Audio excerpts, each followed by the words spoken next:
1,32 milliard, c'est le nombre de personnes qui ont un compte Facebook dans le monde. Autant de personnes pour qui le like est devenu une habitude.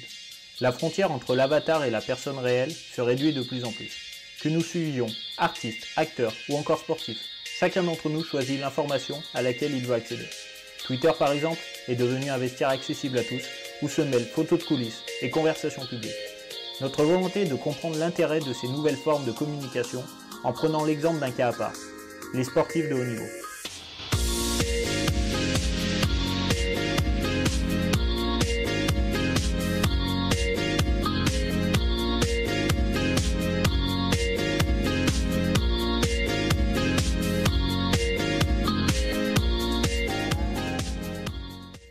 Je m'appelle Maxime Bouet, j'ai 27 ans, donc je suis natif de l'Ain, j'habite maintenant à côté de Marseille en Provence. J'ai commencé le cyclisme à l'Union cycliste Culose-Belay. Ensuite je suis passé par le Vélo Club La Pomme Marseille dans mes années juniors afin d'intégrer le monde professionnel où je suis passé pro chez Agritubel pendant 2 saisons et ensuite j'ai intégré l'équipe AG2R La Mondiale depuis maintenant 5 ans. Voilà, j'ai 7 victoires chez les pros, j'ai fait 5 fois le Tour de France, une fois le Tour d'Italie et une fois le Tour d'Espagne. Voilà. Moi les réseaux sociaux c'est quelque chose au jour d'aujourd'hui qui est inévitable quand tu es sportif ou je pense quelqu'un que ce soit dans la musique ou le cinéma ou une personne célèbre. Et pour moi, ça fait vraiment partie du jeu. Pour moi, le sport cycliste, c'est un sport populaire et on se doit presque d'obéir à ces exigences de Facebook, Twitter. Et voilà, de tenir tous ces comptes à jour, pour moi, c'est quelque chose que j'aime faire et que ça ne me dérange pas, c'est pas du tout une corvée et je pense plutôt que c'est quelque chose d'obligatoire presque à faire. J'ai fait ça progressivement, oui, un petit peu en suivant un peu la mode et un peu mon temps, quoi, ma génération. Et c'est vrai que j'ai grandi avec Facebook, aujourd'hui c'est Twitter. Et voilà, c'est quelque chose aujourd'hui qui est rentré dans mes journées, voilà, mon quotidien, et c'est pas du tout une corvée, bien au contraire. Il y a beaucoup de coureurs, oui, que je suis et voilà, j'aime bien regarder toutes les photos, les entraînements, voilà, le matériel. C'est toujours sympa et je trouve que je serais, quand j'étais jeune, j'aimais voir ces photos un petit peu que personne ne peut voir, que ce soit chez soi, à sa maison, à l'entraînement. À l'intérieur du bus, à l'intérieur de l'hôtel. C'est des photos que j'aurais aimé voir quand j'étais jeune, quoi. Quand je rêvais de Indurain ou Pantani, Cipollini, j'aurais rêvé d'avoir Twitter et de voir leurs photos. Ouais. Je m'appelle Clément Grenier, j'ai 23 ans, je suis milieu de terrain à l'Olympique de Lyon. C'est parti pour Clément Grenier, c'est bien parti. Et oui, oh, il est magnifique encore ce but de Clément Grenier. Oh la trajectoire. Ouais, je pense que les réseaux sociaux aujourd'hui c'est inévitable pour le sportif de haut niveau.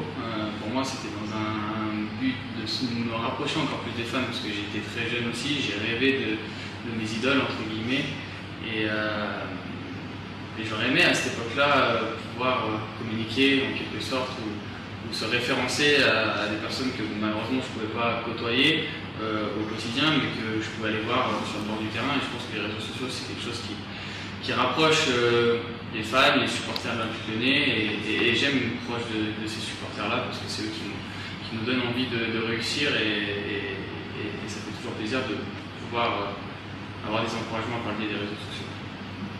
Ouais, je pense qu'aujourd'hui communiquer c'est partie du métier tout simplement. Il y a différentes sortes de communication, j'ai envie de dire la communication par le biais des réseaux sociaux, mais aussi il y a la presse écrite, il y a la presse orale, il y a les télés, il y a les médias, il y a beaucoup de choses aujourd'hui.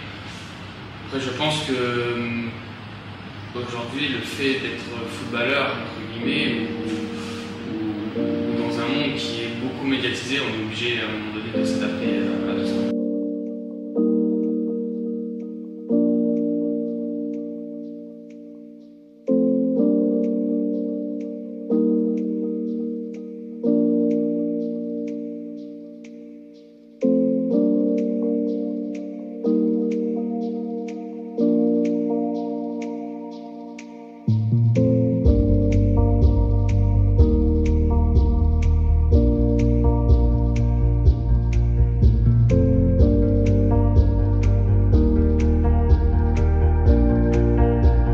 Alors salut, je m'appelle Joris, je suis webmarketeur chez Félix Création, une agence de pub sur Annecy.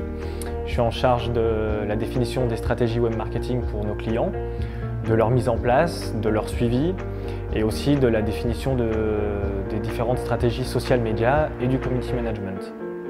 Alors aujourd'hui, c'est vrai qu'en tant qu'agence de publicité, on propose, en complément de toutes les actions offline que l'on peut faire, on propose énormément de web, de réseaux sociaux.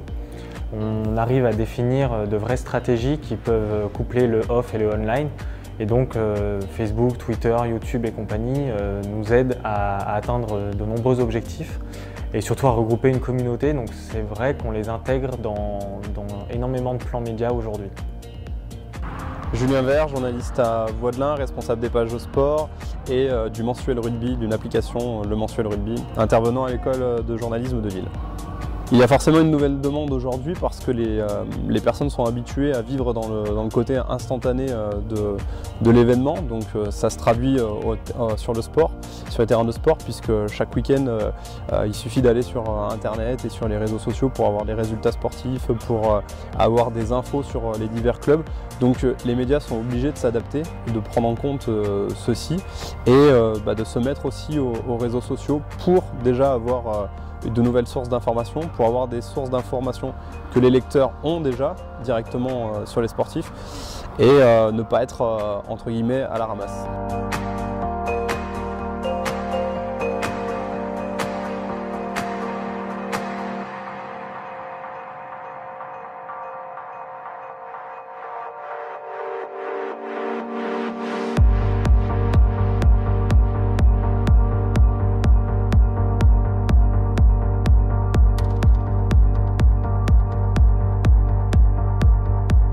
C'est très simple de se connecter, on a 2-3 minutes, on prend le téléphone portable et on peut se connecter sur n'importe quel site d'information ou sur n'importe quelle personne qu'on a envie de suivre tout simplement. Donc oui, c'est très simple, c'est facile, je dirais que c'est la facilité aujourd'hui, on va peut-être moins aller acheter un quotidien, on va peut-être plus se renseigner par rapport à internet et par rapport aux réseaux sociaux. Donc voilà, aujourd'hui ça fait partie d'un des médias les plus suivis, j'ai envie de dire, parce que le monde, tout simplement. Les réseaux sociaux sont actifs 100% du temps et c'est ce qui fait que aujourd'hui c'est très attractif.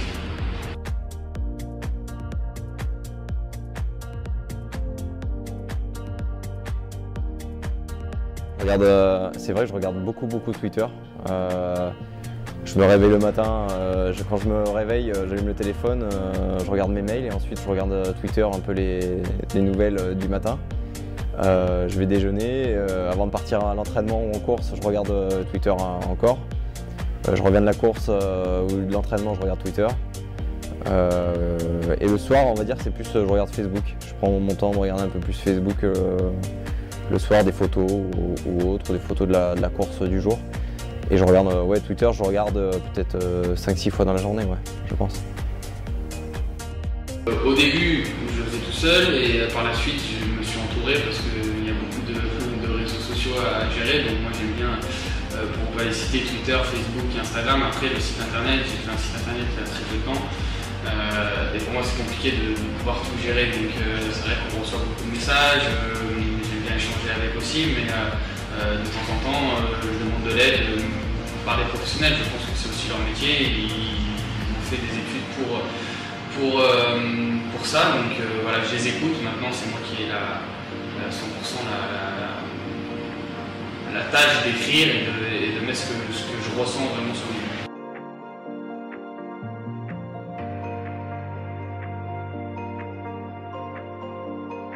Je pense qu'aujourd'hui, les journalistes ont tendance à plus regarder et de plus en plus regarder les réseaux sociaux des sportifs plutôt que les sites internet. Les sites internet, c'est surtout bien pour les palmarès, alors que les réseaux sociaux vont donner des informations importantes en temps réel du sportif. Par exemple, un sportif qui se blesse va avoir tendance à le mettre sur les réseaux sociaux. Ça permet aux médias tout de suite de dire « Ah bah tiens, un sportif est blessé ». Ça n'enlève pas la mission de base du média qui est de vérifier cette information, de rappeler le sportif pour avoir par exemple sa durée d'indisponibilité, mais au moins être présent sur les réseaux sociaux permet de moins rater d'informations. S'occuper d'un site internet aussi, c'est quelque chose de normal et je pense quand on est sportif un peu presque aussi, c'est un peu une obligation presque. C'est mon épouse qui gère aussi ce site internet. Et un site pour moi c'est plus voilà, sur la biographie, sur le palmarès, voilà, surtout sur les résultats je trouve du coureur. Pour moi je mets pas d'infos de ressenti ou de la compétition sur mon site internet par jour. C'est plutôt quelque chose qui est actualisé une fois par mois peut-être, avec les résultats, avec des photos, voilà, c'est plutôt une biographie je trouve un site internet. Alors que les réseaux sociaux c'est sur l'instant T j'ai envie de dire. Et surtout Twitter où c'est vraiment à l'instant T où on écrit son ressenti à l'instant, les sensations, voilà. Pour moi le site internet il était fait pour vraiment être beaucoup plus professionnel, être encore plus proche des gens, vraiment exposer ma vie depuis tout jeune. Les gens qui ne me connaissent pas, qui n'ont pas la chance et qui ne veulent pas avoir de réseaux sociaux puissent voir mon actualité sur le site internet. Je pense que c'était important de tout avoir. Après le site internet c'est un petit peu le sommet de la pyramide. Voilà. Tout ce qu'il y a sur le site internet on va le retrouver sur mes réseaux sociaux et tout ce qu'il y a sur mes réseaux sociaux on va le retrouver sur mon site internet. C'est tout englobé sur un même support. Maintenant aujourd'hui je pense que il y a tellement de faux comptes, il y a tellement de fausses communications, il y a tellement de choses qui peuvent nuire à ce que j'ai envie de représenter et à être le plus naturel possible, que j'ai préféré faire des choses très officielles pour pouvoir vraiment que les gens puissent savoir qui je suis vraiment, parce que c'est difficile de voir qui on est sur un terrain ou à travers la télé, c'est difficile, on se fait toujours des avis, mais on ne sait pas, donc là on essaie vraiment d'être le plus proche, le plus sincère et le plus naturel possible. De toute façon, j'aurais pas accepté de le faire si ça me représentait pas vraiment. Beaucoup d'infos sont relayées par rapport à ce que le coureur ou la personne écrit sur Twitter. Donc un coureur signe dans telle ou telle équipe ou il reste dans son équipe, c'est relayé souvent par les sites qui ne téléphonent pas par exemple aux coureurs. Donc pour moi, voilà, Twitter, comme je l'ai dit, Twitter c'est quand même un peu plus professionnel. J'écrirais plus sur Twitter, par exemple, ma destination ou mon changement ou autre, que sur Facebook. Facebook, je trouve que c'est quand même un peu plus, pas moins sérieux, mais c'est un peu plus cool, j'ai envie de dire. Voilà. On se rend compte aujourd'hui, c'est avec les réseaux sociaux et leur développement, que les comportements ont évolué sur Internet. Les internautes se permettent beaucoup plus de choses qu'ils ne le faisaient avant. Ils dépassent les limites, ils n'ont plus de vraies contraintes, ils se permettent de commenter tout et n'importe quoi. Une émission de télé, un produit de consommation, une nouveauté, un match de foot ou tout autre sport. Et c'est vrai qu'on arrive à des fois des mots qui sont vraiment exagérés. Et donc on se dit, caché derrière un ordinateur, c'est cette fameuse phrase que tout le monde dit, caché derrière un avatar, un ordinateur. On se permet beaucoup plus de choses que si on était en face et qu'on pouvait se le permettre avant. Et au-delà de ça, on se rend compte que beaucoup de personnes n'acceptent pas qu'on ait d'autres avis que le leur. C'est ce qui fait que les discussions peuvent devenir un peu compliquées à certains moments sur les réseaux sociaux. Aux community managers et à toute autre personne de les modérer et de calmer les choses. Parfois, c'est vrai qu'il y a des messages qui peuvent être un petit peu énervants ou pas des insultes, ça m'est jamais arrivé, mais des phrases un petit peu de personnes qui sont installées dans leur canapé, qui ont peut-être jamais fait de vélo et qui se permettent parfois de critiquer notre façon de courir, nos résultats ou autres. Et aussi qui n'ont pas des fois l'aspect tactique dans la tête, que c'est un sport quand même individuel mais par équipe. Et donc voilà, il faut faire attention justement à tout ce qu'on dit, à pas répondre à certains messages. Et c'est sûr que des fois, j'avoue, j'ai eu envie de répondre à une ou deux personnes qui peuvent écrire des messages un peu en voulant faire du mal. Mais voilà, il faut faire abstraction de ça et ne pas leur répondre, je pense que c'est la meilleure réponse.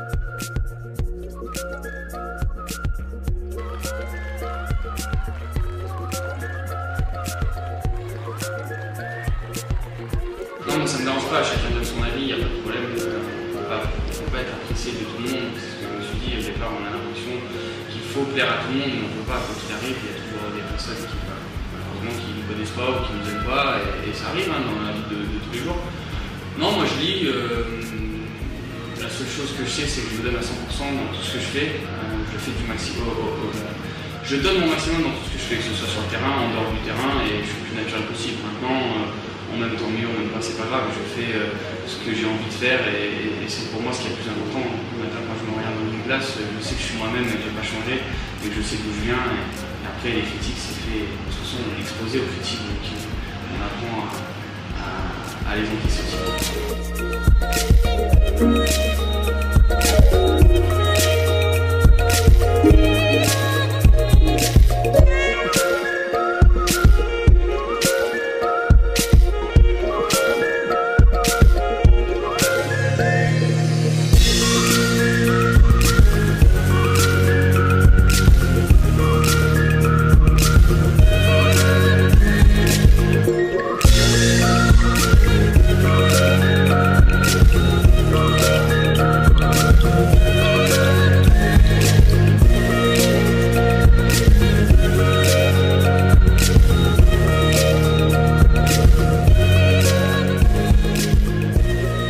Pour moi, mon sport cycliste, c'est toujours de repenser, demain il y a une autre étape ou la semaine prochaine il y a une autre course.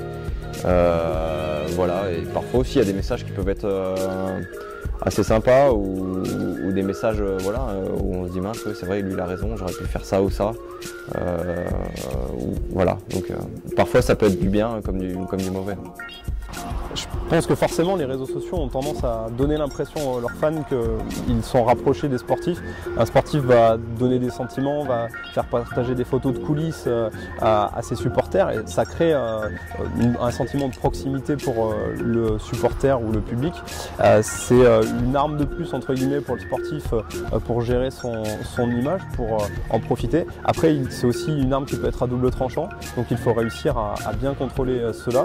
Et du côté des médias, eh bien, c'est un outil de plus qu'on doit savoir utiliser et qui aujourd'hui est incontournable à maîtriser justement pour ne pas passer à côté de certaines informations. Voilà, ça fait partie de notre époque, tout simplement, c'est partie de mon époque, je suis jeune, je m'intéresse un petit peu à tout ça, et donc avant de communiquer d'une certaine manière, j'étais là pour suivre mes potes, pour suivre mes amis, pour suivre un petit peu l'actualité du monde tout simplement, et puis aujourd'hui j'ai eu envie de me rapprocher un peu plus des supporters et de communiquer sur les réseaux sociaux. Maintenant, pour nous et pour ma part, la communication c'est surtout les médias qui la font. C'est les médias qui font ton image tout simplement. Après tu peux faire le maximum de ton côté, c'est les médias qui ont le pouvoir par rapport à ça. Après moi c'est très naturel, je le fais parce que je me sens à l'aise de le faire. J'ai une équipe autour de moi avec qui je m'entends très bien et on communique énormément parce que on a la même vision des choses et des réseaux sociaux. Donc c'est pour ça que ça fonctionne. Maintenant c'est pour but bien précis, c'est d'être le plus proche des fans possible. Alors en tant que supporter, la personne la plus intéressante à suivre, ça sera Antoine Griezmann. Il gère superment bien sa com sur les réseaux sociaux. Il nous offre les coulisses de ses entraînements, l'avant, l'après-match, son ressenti, ses émotions. Il nous fait rentrer dans sa vie privée. Ça plaît à tout le monde forcément quand une célébrité joue la carte de la proximité avec ses fans, voilà, ça attire. On a envie d'aimer cette personne et c'est d'ailleurs ce qu'il a remarquablement fait avec toute l'équipe de France pendant la Coupe du Monde au Brésil. On s'est rendu compte que ça a contribué à redorer le blason des Bleus, l'image en tout cas que les Français avaient d'eux. Alors est-ce que c'était demandé ou pas? Ça on ne le sait pas, mais en tout cas c'était vraiment bien fait. Au départ, le sélectionneur nous avait prévenu que c'était quelque chose pour lui de délicat, qu'il ne voulait pas qu'on communique tout simplement. Après, au fil du temps, le groupe a été très positif, ça a été que des commentaires positifs aussi sur chaque réseau social de chacun. Donc voilà, ça s'est fait un petit peu naturellement et je pense que tout le monde était ravi. Après, voilà, encore une fois, je pense qu'avant tout, la première des choses, c'est le terrain qui